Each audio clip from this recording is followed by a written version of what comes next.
সত্যি প্রিয় সত্যি আমি যে জয় করেছি খেলতে গিয়ে তোমার হয়েছে জয় ওই পালন করে সত্যি এক এক করে অষ্টলঙ্কার তোমার অঙ্গে পরিধান করে দেবো তাই হবে আর গলার মালা প্রিয়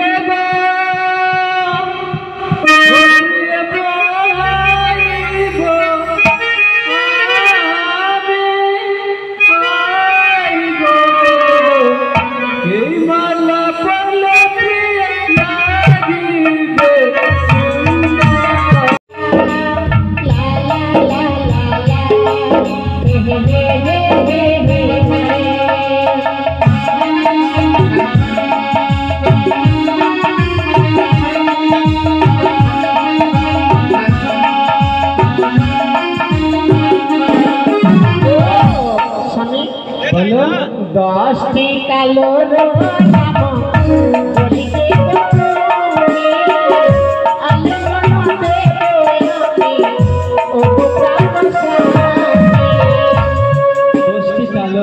দোষটি যদি কালোর নাম যদি বলে দেবে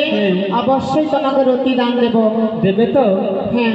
बोलबो मतलब 10 गो करिया का नाम बताइए 10 गो खरिया का नाम हाँ नहीं बताने से नहीं होगा ना नहीं देंगे सत्य प्रिय सत्य बस प्रश्न काल प्रश्न उत्तर देव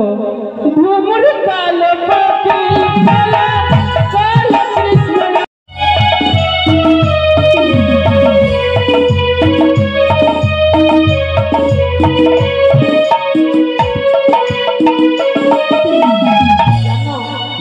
पंडित देखिया तोरे বিয়ে দিল বাপু মরে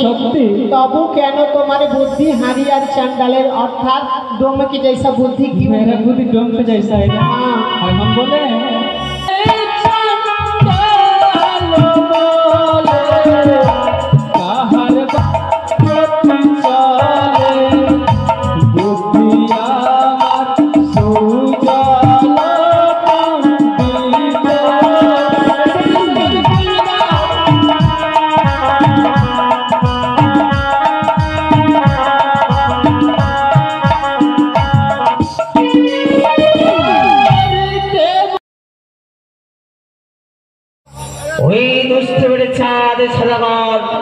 এবারে দেখবো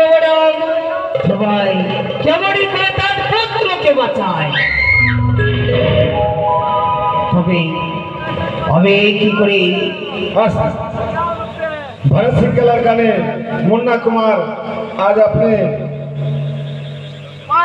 हाथों से 20 रुपये दान और 10 रुपये दक्षिणा करते हैं। फिर बाबीसरी उनको पिता जो आशा लेकर दान किया उनको पिता को आशा तुम परिपूर्ण कीजिए और मुन्ना कुमार बाबू जैसे सलामत रहे। जय बाबीसरी। এই তো লক্ষিন্দর আমি নিদ্রা দিয়েছি আর আমি এখন কি করি ওই পাত আর আসেনি আমি মনে সাধবই সদেই শেষ হবে অর্থ দামে যদি পূজার পরিচালনা হয় তাহলে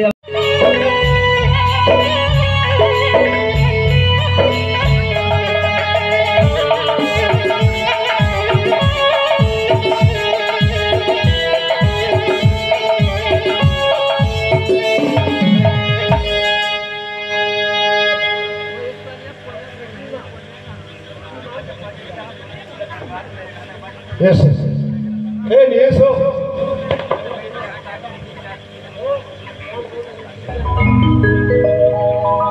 आगे वालों काट